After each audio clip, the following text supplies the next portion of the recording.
Freedom begins when you own your life. What would you do if life gave you a chance? I never thought I'd come face to face with something this big. At just 18, there were 4 of us. No company name, no resume, just the stubborn belief that if we were good enough at code, the world would notice. A small business in town reached out. They needed a customer database tool. Offered us $5,000. That number felt unreal. 10 times my mother's yearly income. 5 times what my father once hoped for in a good year as a mechanic. I remember exactly how I felt reading the message that confirmed the deal. My heart pulled in opposite directions. Excitement because, for the first time, my skill had a price.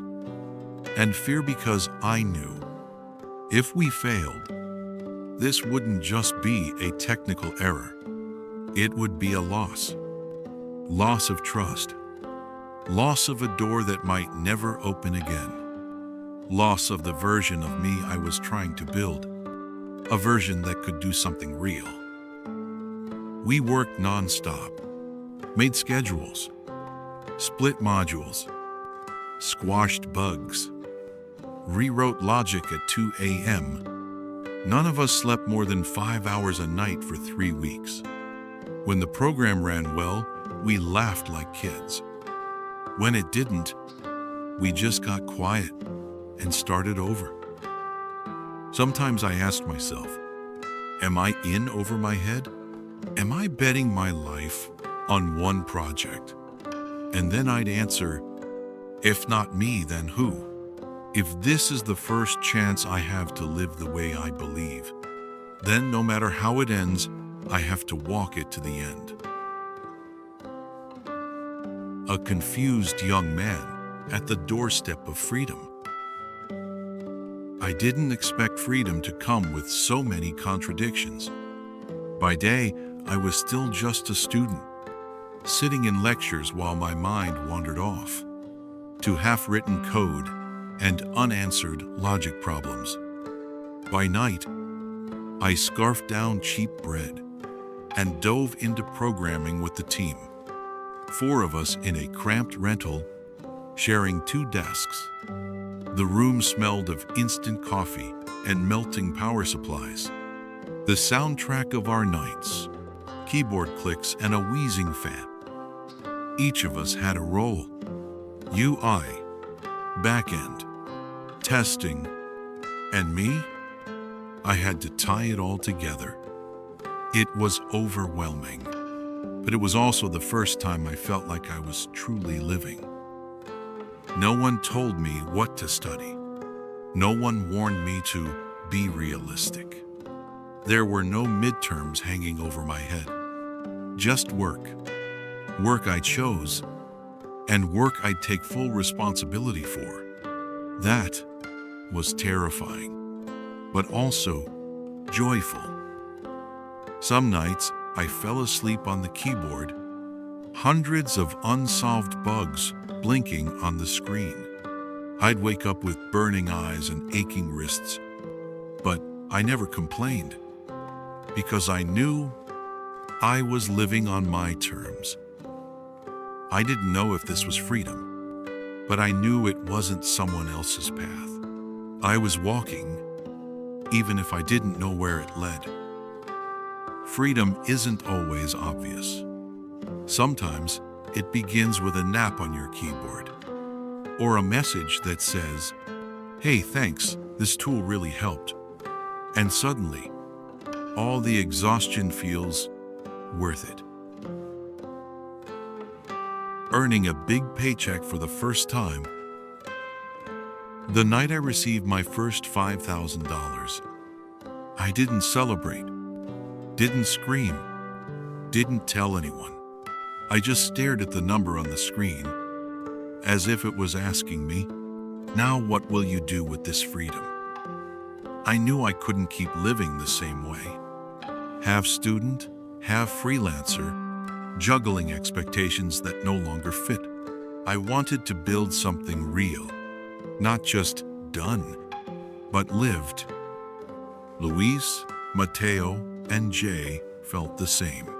We packed our things and moved to Austin, Texas, a city buzzing with new tech whispers, not as loud as California, but just right for kids like us to make space. I remember my mom asking, gently, "Are you sure you know what you're doing?" I didn't, but I knew if I didn't go now, I'd stay stuck in half measures forever. We rented a small apartment near an old industrial block. Thin walls, bad plumbing, unreliable power.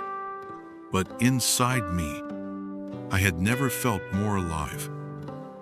We started building software for a second client, a warehouse management system. This time, it wasn't just trying. It was living this for real. That $5,000 didn't make me feel rich. It made me feel independent. For the first time, I paid rent on my own, bought my own machine, set my own schedule. No one to ask, no one to obey. And that's what shook me most, because real freedom comes with real responsibility.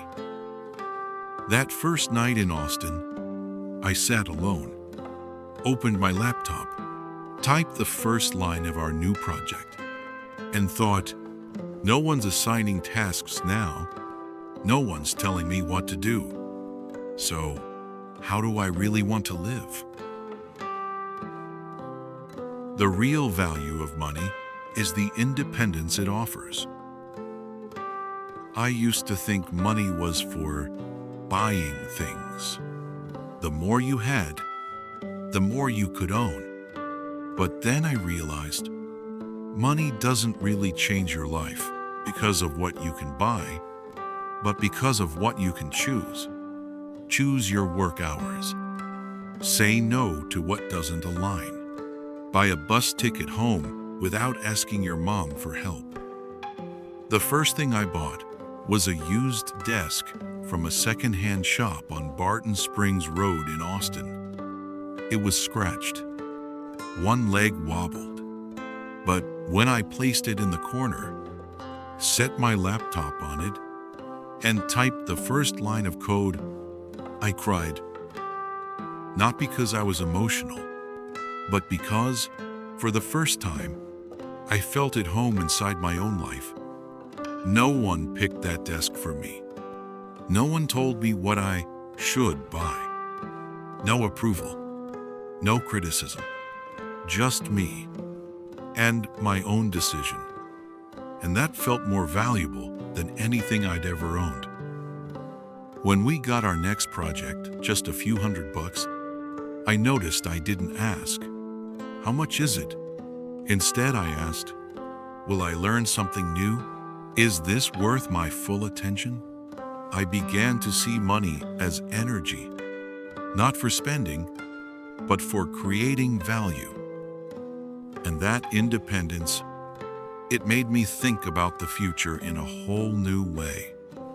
Not big dreams, but real questions.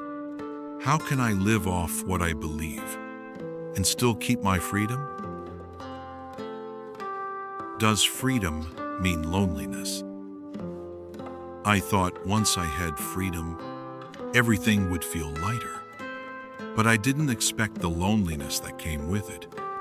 I didn't need anyone's approval. Didn't have to ask for permission. Didn't rely on anyone's money. Didn't explain myself anymore. And somehow, that made me feel farther from the people I loved. My father called, voice steady, "Are you going back to school? Don't think a few bucks means you've made it. Easy money disappears fast." I knew he was worried. Worried I'd fail. Worried I was drifting. But I also knew no words could change his mind. He was seeing life through a different lens, one where freedom was risky and safety was everything. I wasn't angry, just sad, because the thing that felt huge to me felt reckless to him.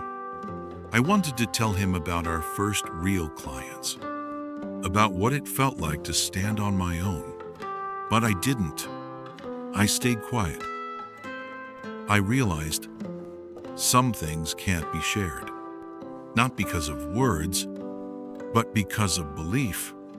I began learning to accept it, that freedom is often a solo road, that to go far, sometimes you go quiet, not with permission, but with inner certainty. Taking responsibility means accepting doubt.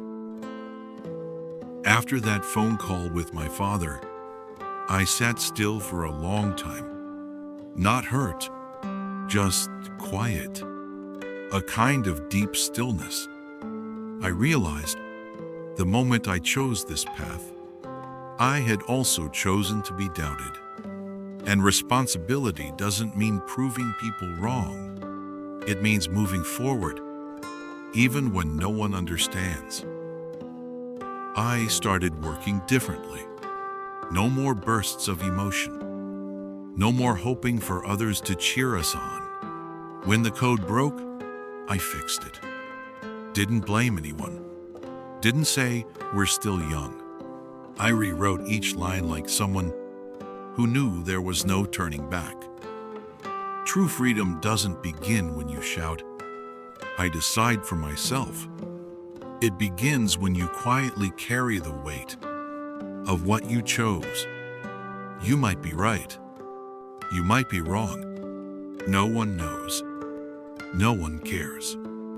But you still go forward, not because you need validation, but because you picked this road with full awareness. And that's when I stopped needing to be understood. Stopped needing luck. Stopped needing support. I just needed, each morning when I opened my eyes, to ask myself, am I still living by my own choice today? And if the answer was yes, then I knew I was still on the right path. Almost lost everything due to inexperience. After a few successful small projects, we started gaining traction among local businesses in Austin. Then came an opportunity from a mid-sized family-run company distributing medical equipment. They wanted us to build a supply chain management tool. The contract was worth almost $10,000, twice as much as all our previous jobs combined. I was 18. Luis had just turned 19. None of us had ever seen a real legal contract. We downloaded a template from a BBS board, the kind you accessed by dial-up. We changed the font, made it look professional, and hoped for the best. No accountant, no contingency plan, no idea what it actually cost to deliver a real software project. The first problem hit us in week 2. We needed a dedicated server. Our home computers weren't cutting it. Back then, there was no AWS or cloud. If you wanted to store data, you bought the machine. I purchased a TRS-80 Model I top tier at the time, with dual floppy drives and 64 kilobytes of RAM. Price, $3,200. We paid for it using every last cent of the client's advance. The second problem was time. We promised delivery in 4 weeks. At the end of week 3, we weren't even halfway done. Luis got sick. Mateo and I argued over how to handle user permissions. Jatha, only one with design sense, burned out and stopped showing up. I took over backend, redesigned the order processing logic, barely slept. 3 hours of rest a night, maybe. But effort doesn't make the clock tick slower. Then came the email. If you can't meet the deadline, we'll reconsider the contract. No emotion, Just that. I panicked. We had spent all the advance. I owed $200 in utility bills. If the contract got canceled, we wouldn't just lose credibility. We couldn't even return the money we'd already burned through. I remember standing in a local store, trying to buy a backup drive. The debit card was declined. I felt humiliated, like the universe was showing me, you can be brilliant in code, but clueless in reality. Later that night, Luis knocked on my door. He sat on the floor, said nothing, just handed me a crumpled sheet of paper. This is our real spending since the start of the month. I read it and felt my stomach drop. We'd spent nearly $8,500 with no working product. No line for maintenance. No line for infrastructure. No savings. Just blind hope that we'll figure it out. That night, for the first time in my life, I knew I wasn't mature enough. Not because I lacked heart, but because I lacked knowledge. I could write software, but I couldn't run a team, couldn't manage deadlines, didn't understand budgeting, legal clauses, maintenance costs. I didn't even know how to say no to unreasonable timelines, because I didn't know they were unreasonable. I wanted to quit. I stayed in my room for 8 hours straight, staring at the ceiling, not touching the machine, asking myself, am I ruining my future with this? Was it worth trying something this far out of my depth?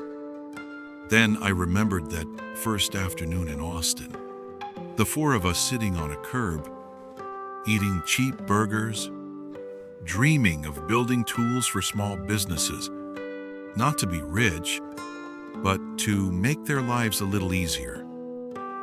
If I gave up now, I wouldn't just disappoint a client. I'd betray that version of me who believed this mattered.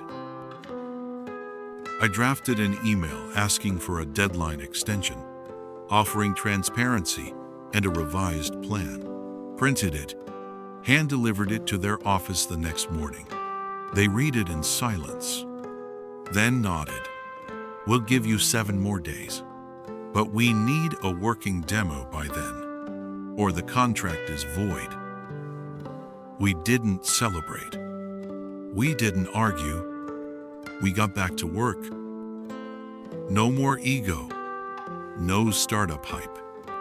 Just 4 kids who had brushed up against the real world and realized action was the only way forward. 7 days later, the demo worked. They paid the remaining amount. No high fives, no champagne. Just a deep, carved-in lesson. Freedom isn't kept by willpower. It's kept by the skill to protect it. Freedom is only kept when you have the ability to protect it. After we delivered the demo on time, no one cheered. No backpatting. No celebration. Just silence.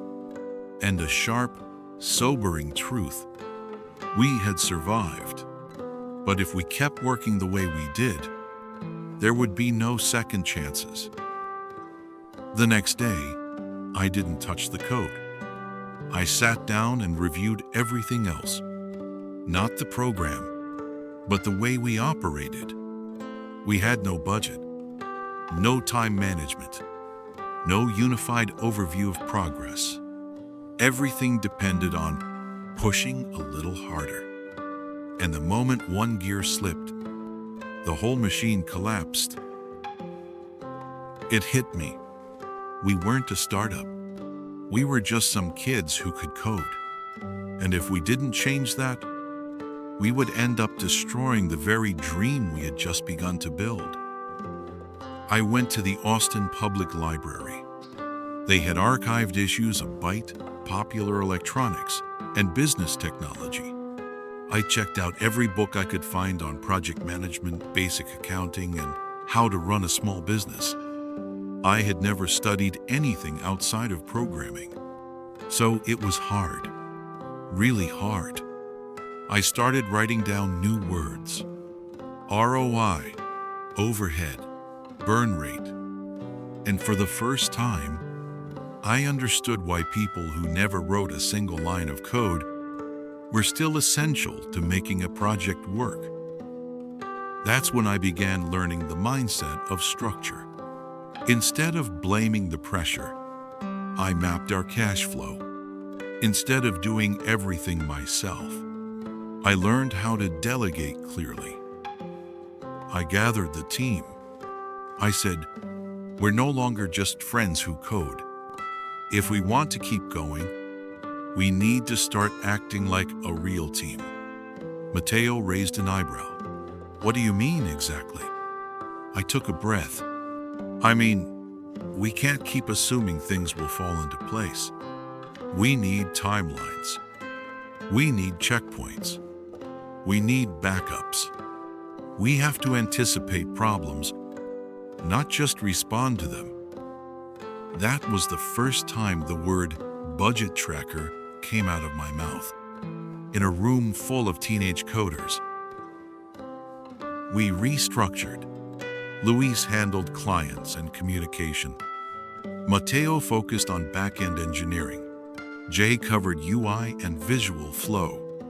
And me? I took on both product manager and junior accountant. Not because I was the best, but because I had failed the hardest. And I never wanted to taste that kind of panic again. I remember one day, Luis leaned over and whispered, "We're actually getting professional now, huh?" I smiled, not because we're pros, because we can't afford another amateur mistake. It was half joke, half confession, but also a turning point. We were shifting from passion to responsibility, from instinct to structure, from dreaming to doing. I started to enjoy planning, knowing what we needed, what we had, and what we lacked. Every week, I made a budget chart. Income, expenses, leftover. Every project had a checklist. I taped them to the wall, and each time I crossed off a task, I felt like I was reclaiming ownership of my life. No one taught me this. Not school. Not my parents' blue-collar workers who didn't speak the language of balance sheets. Not my friends who still thought I was messing around with computers. But I understood. Deep down, freedom isn't doing what you love. It's having the skills to protect what you've chosen. If you can't budget, you'll be dependent. If you can't organize, you'll get pulled into someone else's structure. If you can't manage, you won't have the strength to hold your dreams steady. And when that happens, freedom becomes just another fantasy. Looking back, almost losing everything wasn't a setback.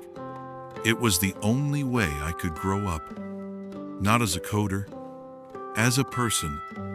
I didn't want to run a business. I wanted to own myself. And that didn't begin with a line of code. It began the moment I knew, if I want freedom, I have to be strong enough to keep it. Beginning to deeply understand the meaning of freedom.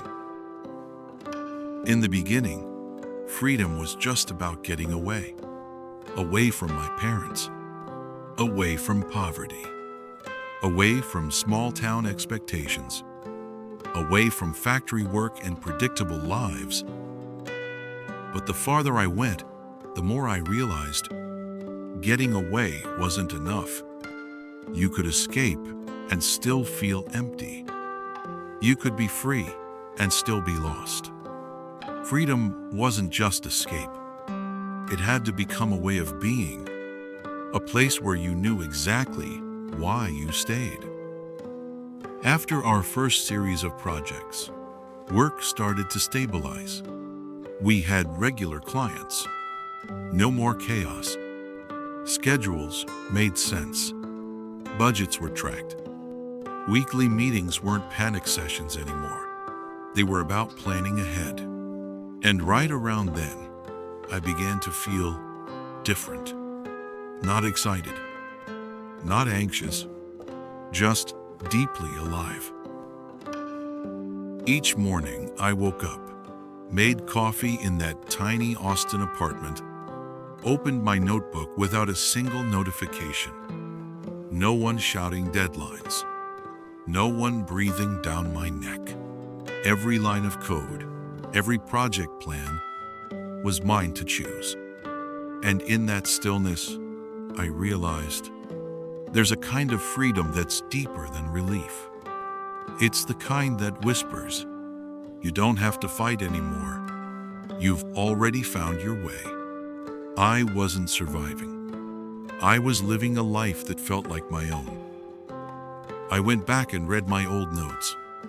The messy scribbles, the scratched out variables, little self-comments like, I don't get this part yet. And instead of embarrassment, I smiled. Not because I'd become better, but because I could see how far I'd come. No one clapped. No one noticed. But I knew a free person doesn't need applause. They just need a reason to keep going that makes sense to them. Louise said one day, "You've been unusually calm lately." I nodded. Maybe because I'm finally not trying to prove anything. He tilted his head. "So why do you still work this hard?" "Because this is how I live now. I don't do it to be understood. I do it because it feels true." Outwardly, nothing was flashy. We were still just 4 kids coding in Austin. No office. No articles written about us. No funding rounds. But inwardly, something had changed. I no longer needed to be seen. I just needed to know I was living in alignment. I started journaling each night, not to track wins, but to hold on to clarity. If I could still feel peace while doing what I believed in, that was proof I was still on the right path.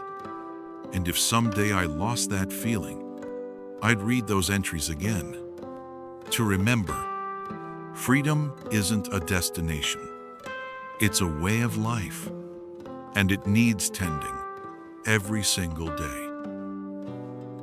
One evening in late 1978, I walked across the Congress Avenue Bridge. The wind from the Colorado River made me stop mid-step. Looking down at the dark water, I didn't see someone on the rise. I saw a young man, still learning, but no longer afraid of being lost. I didn't know what the future held, didn't know how long this startup phase would last. But I knew this much. I was no longer living to avoid what I feared. I was living to go deeper into what I believed. Your life is yours. Don't wait for permission. One morning, I sat at my desk in a tiny rented room in South Austin. Outside, the wind rattled the wooden signs of small shops down the street. No emergencies, no deadlines, just quiet. I took a sip of coffee, and it struck me, this is my life. No one else built it.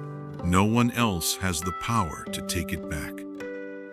I no longer needed permission to live the way I lived. I didn't need my father to believe. Didn't need my mother to understand. Didn't need society to approve. Didn't need a degree. Didn't need a title. I woke up each day and chose this path again, consciously, deliberately. That, in itself, was a freedom no one could take from me. There was a time when I thought I'd only feel peace if others accepted me, if they applauded, if they validated my choices. But I've learned that true freedom is not when people agree with you. It's when you no longer need them to. It's when you do what aligns with your core, even if it's misunderstood, even if no one claps, even if no one joins you. That's when you stop asking, "What do they think of me?" and start asking, "Am I being true to myself?" I no longer tried to explain. I didn't argue, didn't persuade.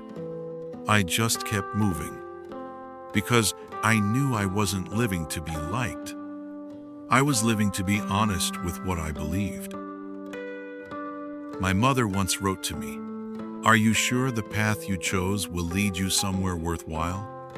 I didn't know how to answer, because maybe the path wouldn't lead to what most people call success. No house on a hill, no prestigious title, no interviews or articles. But I knew this. It had led me to a place where I felt completely at home in my own skin. And maybe that's the only destination that matters.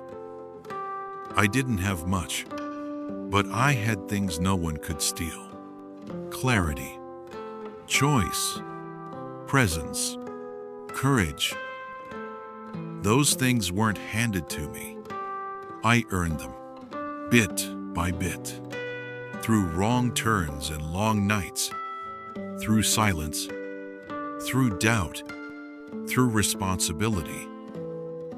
And now, I could say, I don't know if I'll ever be conventionally successful, but I know I'm living a life that belongs to me. When I was younger, I thought freedom meant doing what I wanted. Now I understand freedom is taking full responsibility for what you choose. No blaming, no hiding, no waiting for approval. There's only one voice that needs to say yes, and it lives inside your chest. If you can hear it and act on it, you're already free. I'm not saying my life is easy. I'm saying it's mine, and no one else gets to write it for me. No one gets to pause it. No one gets to declare what's right for me. They can speak, but I no longer listen, because I've started listening to something else. What is true to me? I'm not claiming I've arrived. Maybe there is no arrival. Maybe it's just step after step, day after day, choice after choice. And how you look at yourself when you make those choices. Every morning, I don't ask, "What do I have to do today?" I ask, "Will I dare to live like a free person today?" And if the answer is yes, then I know I'm still on the right road. My father once told me, "There are things in life you don't need permission for. You just need to be clear enough to nod to yourself." As a child, I didn't quite understand what he meant. But later, reading through the journals he left behind, I began to see a life lived on its own terms. Not loud, not flashy, but honest. My father never became a famous CEO. His name wasn't in magazines. The software he built didn't end up in textbooks. But I believe, if there's one thing worth remembering about him, it's how he lived without waiting for permission. He never taught me how to win. He never said I had to succeed. What he often asked was, "Do you believe in what you're doing? Can you live with this decision day after day?" I used to think freedom meant doing whatever you want. Now I know. Freedom is when you stop trying to prove anything. You act because it's what you believe. Because you know, if you don't, you'd be betraying yourself. I don't know how many people ever met my father. Maybe very few. But I hope these stories help people understand. that behind every quiet soul, there may be a journey just as vast. A journey that doesn't need to be loud, just real. If you're listening to this, and you've seen yourself somewhere in these words, I want you to know, my father wasn't extraordinary. He was simply someone who refused to give up. And sometimes, just as he once wrote, as long as you don't quit, you'll eventually arrive at the life that belongs to you. Thank you for listening. Even if just for a moment, your presence made this story more than a monologue. And maybe, one day, you'll write your own story, quietly, genuinely, without waiting for anyone's permission. Lily Hope Dominic. Hello everyone, I'm Lily, the youngest daughter of Victor Dominic. My father shared these stories, not to be remembered, but to remind us. Everyone deserves a new beginning, even the broken ones. Some names and places have been changed for privacy, but Free Your Soul is real, and it's the most precious legacy he left us. Today, I'm sharing it with you, hoping it reaches someone who needs a quiet, gentle whisper. Thank you for listening with your heart. I'll see you in the next stories.